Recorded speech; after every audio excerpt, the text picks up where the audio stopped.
With the impressive spec sheet on the Xbox Series X, companies are coming up with some powerful and equally expensive displays to take advantage of all that performance. And we went hands-on with the Philips Momentum 55-inch made for Xbox display, but today we're back with the smaller version, the 32-inch. Coming in at $900, it still costs a pretty penny though, so let's dive in and take a look at all the features and benefits and see if it's worth that price. Thanks for watching 9 to 5 Toys. Be sure to like, subscribe, and enable notifications with the bell icon so you don't miss any upcoming videos.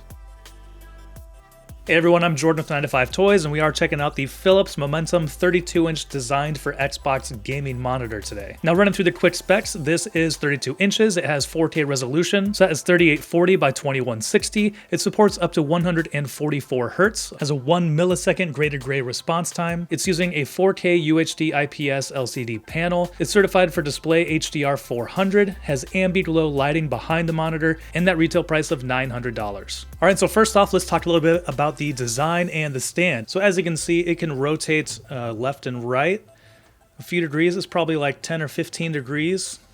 And make sure I hold the base here. And then it can also tilt up and down a little bit, though this isn't quite as far. This is a little more limited. And then the other great feature on here is that it can raise up and down by about 6 inches. And it's really easy to do. You can do it with one hand. So you just kind of raise on the bottom and it'll go up. And you can easily push it back down as well. So very easy to adjust, lots of nice adjustability in here. You know, because it is a bigger monitor at 32 inches, it's nice to have that extra adjustability. And the foot on here, I don't know if you can see it, I'll get some B-roll, but it does come out in front of the monitor. It's a very large, stable footprint to it. So it doesn't feel, you know, loosey-goosey like it's gonna shake and fall over.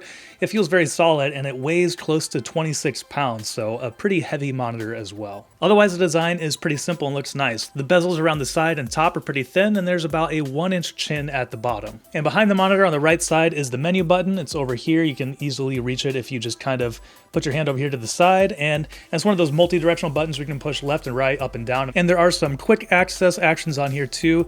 Pushing up on the control way to get into the input selection, pushing down goes into the game settings, and pushing back enters the smart image menu. On back, the monitor has 3 HDMI 2.1 ports to support that 4K 120Hz signal from the Xbox Series X, as well as a single DisplayPort 1.4 port.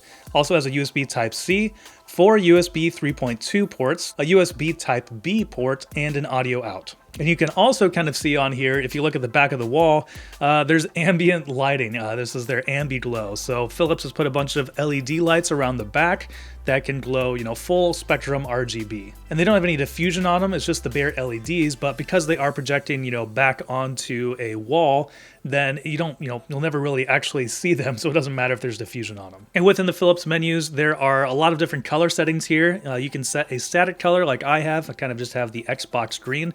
Or you can set it to follow the, you know, what's on the screen, so it will kind of react to what kind of media is being displayed. And this is kind of cool, but at the same time, I've found it a kind of a jarring experience. It's not like a smooth transition between different colors. It just kind of jumps around. And we'll turn it to that real quick so you can kind of see what I'm talking about. So we'll see how well this comes through the monitor, but as colors change, it's not like a smooth transition. It just kind of like flashes into a different color. And it also seems to be a little bit lagging behind the actual image. So to me, it's not, you know, like a seamless experience. So I often found myself just leaving it on one of the static colors. And there are 3 different brightness modes. I do have it set to the brightest right now, which even on a black wall, which, you know, doesn't really show up little like color like this very well. And with my studio lighting on, I mean, there's still visible light underneath the monitor, and you know, it's still working well to do this. So, and in a very dark room, the brightest setting is plenty bright.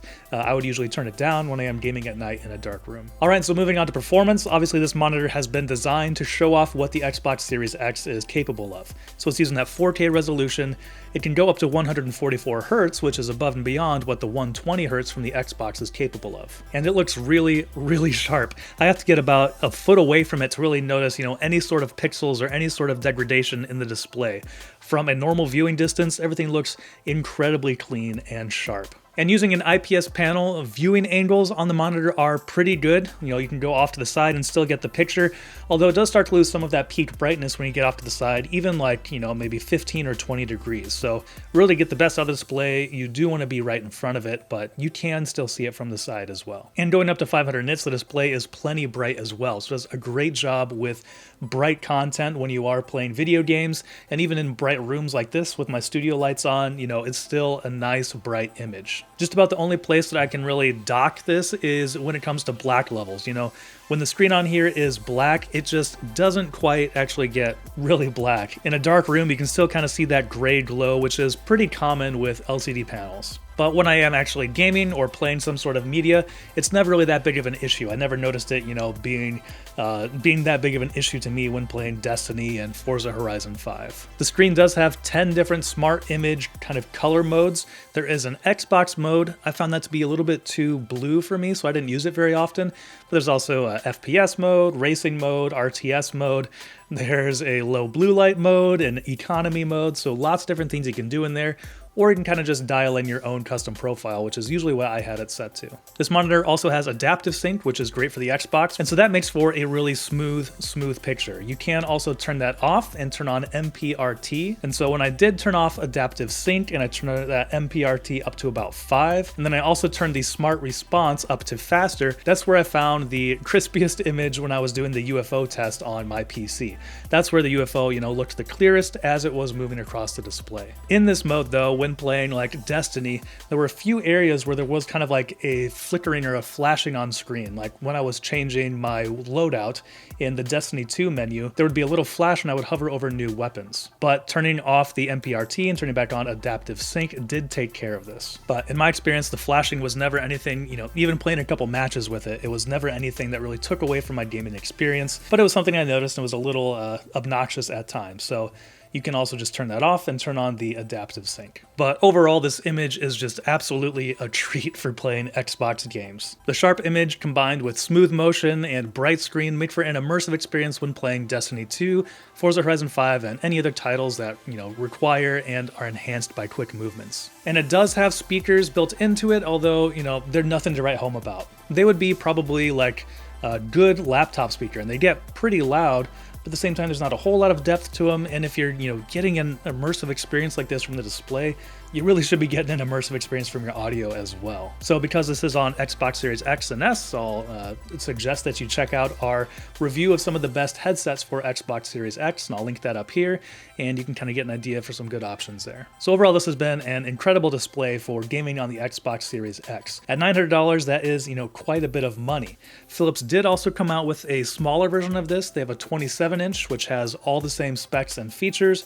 I think that's coming in at $750, so you can save a little bit there. But even looking at some of the competition on B&H Photo, other displays that have the same specs as these, most of those are right around that $900 price point as well. There was one that was a little bit cheaper, a Gigabyte M32U, which I think is coming in at $800, but it lacks the Ambiglow lighting and, some of the fit and finish and features that this designed for Xbox monitor has. So if you've got the cash and you want a display that can show off what your Xbox Series X is capable of, this will definitely do it. And also check out Patrick's review of the 55-inch version over on 9to5 Toys. I'll link that down in the description. But that's going to do it for our review of the Philips Momentum 32-inch designed for Xbox monitor.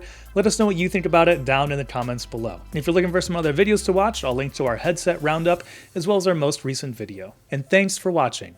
If you enjoyed this video, please give it a thumbs up and consider subscribing. This is Jordan with 9to5 Toys.